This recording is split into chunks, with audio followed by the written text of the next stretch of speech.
सभी दोस्तों का बहुत बहुत स्वागत है।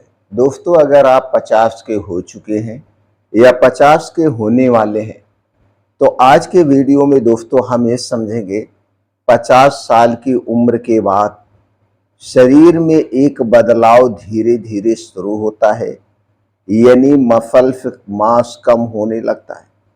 इसी वजह से कई लोगों को उम्र बढ़ने के साथ कमजोरी, जल्दी थकान, सीढ़ियां चढ़ने में परेशानी और शरीर में ताकत कम होने जैसी समस्याएं महसूस होने लगती। लेकिन दोस्तों, सवाल यह है, 50 साल की उम्र के बाद रोज कितना प्रोटीन लेना चाहिए? क्या सिर्फ दूध पीने से प्रोटीन की जरूरत पूरी हो जाएगी? क्या दाल और रोटी पर्याप्त है? और अगर आप पूरी तरह वेजिटेरियन हैं तो सुबह से रात तक ऐसा क्या खाएं जिससे शरीर को पर्याप्त और अच्छी गुणवत्ता वाला प्रोटीन मिल सके? तो दोस्तों, आज की ये वीडियो आपके लिए बहुत ही इम्पोर्टेंट है। आज की वीडियो में हम इन्हीं सवालों का जवाब देंगे कि कौन सा स्रोत है, नेचुरल स्रोत है प्रोटीन का, कब लेना है, कितनी मात्रा में लेना है और 50 साल के बाद कितना प्रोटीन शरीर को चाहिए। ये सारी जानकारी आज के वीडियो में शेयर करेंगे। दोस्तों, वीडियो ध्यान से अंत तक जरूर सुनिए। जानकारी अगर आपको हेल्पफुल लगे तो दोस्तों उत्साह बढ़ाने के लिए लाइक करके अपने घर परिवार के साथ जरूर शेयर करिए। तो चलिए दोस्तों, सबसे पहले हम समझ लेते हैं 50 साल के बाद कितना प्रोटीन शरीर को चाहिए। ये बात समझना बहुत जरूरी है। दोस्तों, प्रोटीन की जरूरत केवल उम्र से तय नहीं होती है। यह आपके शरीर के वजन, शारीरिक गतिविधि, स्वास्थ्य और किडनी की स्थिति पर निर्भर करती है। स्वस्थ उम्र दराज लोगों में कई विशेष हिसाब से देखा जाए कि जैसे एक ग्राम 1.2 ग्राम प्रोटीन प्रति किलोग्राम, यानी कि अगर आप स्वस्थ हैं, कोई आपके शरीर में समस्या नहीं है, तो 1 ग्राम से लेकर 1.2 ग्राम प्रोटीन प्रति किलोग्राम के हिसाब से आपको चाहिए। अगर आप शारीरिक गतिविधि ज्यादा कर रहे हैं, मेहनत ज्यादा कर रहे हैं, तो ये इधर उधर हो सकता है। यानी कि 1 किलो पे अगर आपका वजन 1 किलो के हिसाब से 1 ग्राम चाहिए। जैसे मान लीजिए आपका वजन 50 किलो है तो 50 ग्राम से 60 ग्राम, यानी 1.2 अगर मानते हैं तो 60 ग्राम, यानी 50 से 60 ग्राम प्रोटीन आपको चाहिए। इसे समझिए, जैसे मान लीजिए आपका वजन 60 किलो है तो 60 किलो है तो 60 से 72 ग्राम प्रोटीन आपको चाहिए। ऐसे जिस तरफ से आपका वजन है तो वजन के हिसाब से चाहिए, लेकिन यह हर व्यक्ति के लिए एक जैसा नहीं होता है। अब जैसे अगर आपको या किसी को किडनी की बीमारी है, लीवर की गंभीर समस्या है, तो बहुत ज्यादा प्रोटीन लेने से लीवर पे इफेक्ट पड़ सकता है, किडनी पे इफेक्ट पड़ सकता है। तो डॉक्टर की निगरानी में लेना चाहिए कितनी प्रोटीन वो ले। ये दोस्तों आज समझ चुके होंगे शरीर को कितना प्रोटीन चाहिए। ये 50 के प्लस वाले की मैं आज बात कर रहा हूं। अगर आप 50 के हैं या प्लस 50 के हो चुके हैं। अब चलिए दोस्तों, हम जानते हैं प्रोटीन दिन भर में सिर्फ कुल प्रोटीन नहीं, दिन भर में उसका डिस्ट्रीब्यूशन भी जरूरी है। अगर आप ये सोचें कि हम 60 ग्राम प्रोटीन एक बार में ले लें तो आपको, आपके लीवर को, शरीर को जो फंक्शन है उन्हें ज्यादा वर्क करना पड़ेगा, लोड ज्यादा बढ़ जाएगा। एक बार में ये प्रोटीन नहीं लेना चाहिए। इसे दिन भर में 3 से 4 बार में बांट देना चाहिए। जैसे आप ले रहे हैं, मान लीजिए आप 3 बार खाना खा रहे हैं, सुबह नाश्ता कर रहे हैं, दोपहर में खाना खा रहे हैं, फिर शाम को खाना खा रहे हैं, तो इसे 3 से 4 बार में आपको बांटना होगा। एक बार में पूरा नहीं लेना चाहिए जिससे लोड ना बढ़े। तो चलिए दोस्तों, अगर आप मान लीजिए आप क्या हैं, आप एक शाकाहारी हैं, तो शाकाहारी हैं तो सुबह आप ले सकते हैं। जैसे सुबह में कुछ ऐसे सोर्स होते हैं, चलिए उनकी बात कर लेते हैं किन किन चीज़ों में सबसे ज़्यादा प्रोटीन होता है। तो जैसे आप सुबह चना ले सकते हैं, 100 ग्राम चने में 25 से 26 ग्राम प्रोटीन होता है। आप मूंग भिगो के ले सकते हैं, 100 ग्राम मूंग में 25 से 26 ग्राम प्रोटीन होता है। अगर हम मूंगफली की बात करें तो भुनी हुई मूंगफली या कच्ची मूंगफली में भी 100 ग्राम में 26 से 27 ग्राम प्रोटीन होता है। कद्दू का बीज लीजिए, इसमें भी प्रोटीन होता है। अगर आपके घर दूध है तो दूध से बनी हुई जितनी भी चीज़ें हैं, जैसे दूध हो गया, पनीर हो गया, मट्ठा दही हो गया, इन सब में भी प्रोटीन भरपूर मात्रा में पाया जाता है।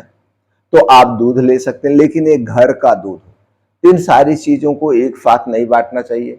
जितनी भी प्रकार की मौसमी साग सब्जियां होती हैं उनमें भी प्रोटीन पाया जाता है। उनमें प्रोटीन के अलावा कुछ फाइटोकेमिकल्स भी पाए जाते हैं जो शरीर के लिए बहुत ही फायदेमंद है।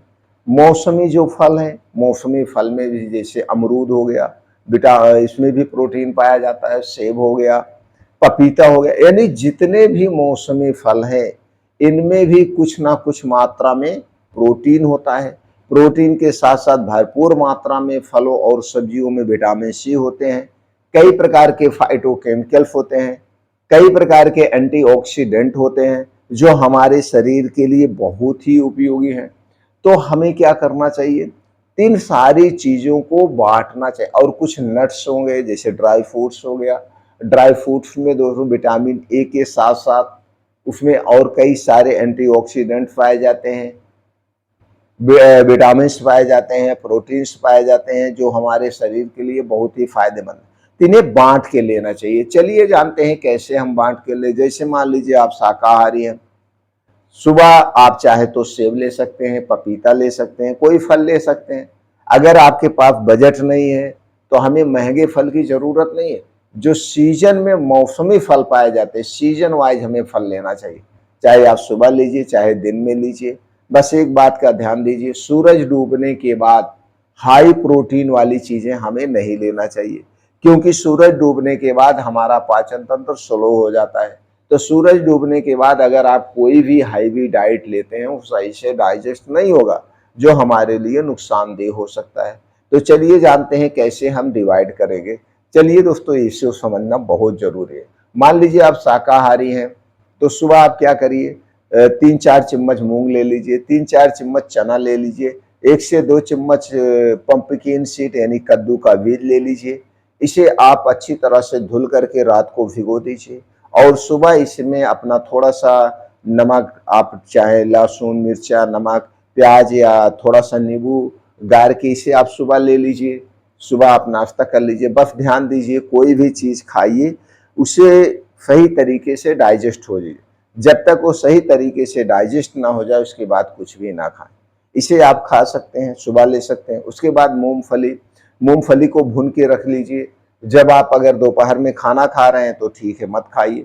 आप शाम के समय यानी से 4 से 5 बजे, 3 बजे सबको भूख लगती है, स्नैक के तौर पे भुना हुआ मूंगफली ले सकते हैं 3-4 चम्मच, 3-4 चम्मच या एक मुट्ठी मूंगफली खा सकते हैं। भुना हुआ चना ले सकते हैं, भुने हुए एक मुट्ठी भुना हुआ चना आप ले लीजिए, इसे खा लीजिए। तो इसे बांट बांट के डिवाइड करके दूध लीजिए। दूध कैसे लेना है, दूध ध्यान दीजिए, दूध में हमेशा कुछ ना कुछ डाल के लेना चाहिए। जैसे कभी आप उसमें थोड़ी सी सौंठ, काली मिर्च डाल दीजिए, कभी उसमें आधे चम्मच हल्दी, थोड़ी सी काली मिर्च डाल दीजिए, कभी अश्वगंधा पाउडर के साथ ले लीजिए, कभी आप उसे दोस्तों सौंफ वाला दूध पी लीजिए। यानी दूध कई प्रकार से बना के पिया जाता है, खाली दूध हमें नहीं पीना चाहिए। दूध को अक्सर शाम के समय पीना सबसे अच्छा माना जाता है, रात में अच्छी नींद आती है। जब हल्दी वाला खास करके दूध पीते हैं तो शरीर की थकावट दूर हो जाती है। लेकिन एक बात का ध्यान देना होगा, जब भी आप दूध पिए इस बात का ध्यान रखें, उस दिन रात का खाना या उतने दिनों तक जितने दिनों तक आप दूध पी रहे हैं, रात का खाना सूरज डूबने के 1 घंटे पहले खा लें। और सूरज डूबने के 1 घंटे पहले जब आप खाना खा लेंगे तो खाना खाने के 1 घंटे के बाद आप 1 गिलास हल्दी वाला दूध लीजिए।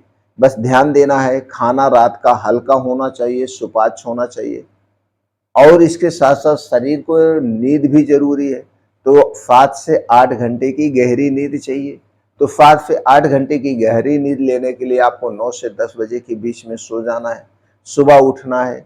शारीरिक गतिविधि बहुत ज़रूरी है, शरीर को एक्टिव रखना बहुत ज़रूरी है। इसके लिए 1 से डेढ़ घंटे का समय निकालिए, योगा करिए, प्राणायाम करिए, मॉर्निंग वॉक करिए। तो इस तरह से अगर आप अपनी रूटीन रखते हैं तो प्रोटीन आप सोर्स समझ लीजिए, दूध इस तरह से लेना है। दही खाना है तो दही को हमेशा दोपहर में खाइए।